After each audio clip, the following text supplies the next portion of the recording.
বরিশাল তুমি আমার হৃদয় জয় করেছো। ফেসবুক পোস্টে সম্প্রতি এমনই কথা জানিয়েছেন অভিনেত্রী সাফা কবির। এদিকে মাথায় $31 মিলিয়ন ঋণের বোঝা নিয়ে স্ত্রী হেইলি বিবারের আয়ে সংসার চলছে গায়ক জাস্টিন বিবারের। অন্যদিকে গ্রিসের সমুদ্র সৈকতে দেখা গেল বলিউড অভিনেত্রী কারিনা কাপুর খানকে। তবে নজর কাড়ল সমুদ্র সৈকতে বেবর lungi style. So viewers, showbiz star গসিপে দেখে নেব আজকের তারকার ফিসফাস।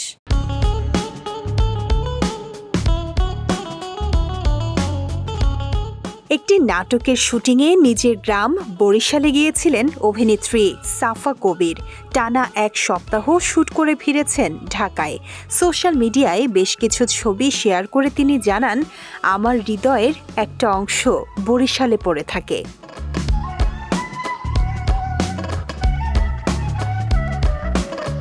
তিনি লিখেছেন, এইবার গিয়েছিলাম শুটিংয়ের কাজে, কিন্তু সেটা যেন রূপ নিল এক পূর্ণ মন ভরানো সফরে। লঞ্চে পা রাখার মুহূর্ত থেকে শুরু করে বিদায় নেওয়া পর্যন্ত বরিশাল তুমি আমার হৃদয় জয় করেছ।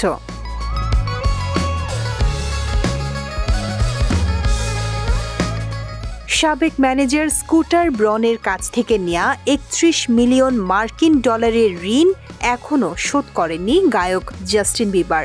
ঋণের বোঝা নিয়েই স্ত্রী হেইলি বিবারের আয়ে সংসার চলছে এখন গায়ক জাস্টিন বিবারের। এই দেনা পরিশোধে জাস্টিন এখন নির্ভর করছেন স্ত্রী হেইলি বিবারের সম্প্রতি স্বাক্ষরিত একটি চুক্তির ওপর।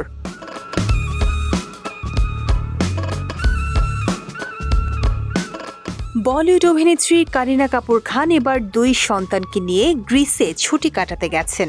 সেখানে নজর কেড়েছে সমুদ্র সৈকতে বেবর লুঙ্গি স্টাইল। সেখানেই দেখা গেল হলদে বিকিনির সঙ্গে স্কার্ট স্টাইলে লুঙ্গি পরেছেন তিনি। ক্যাপশনে লেখা, গ্রিসের সৈকতে লুঙ্গি ড্যান্স করলাম, দারুণ মজা হলো, সকলেরই পরে দেখা উচিত।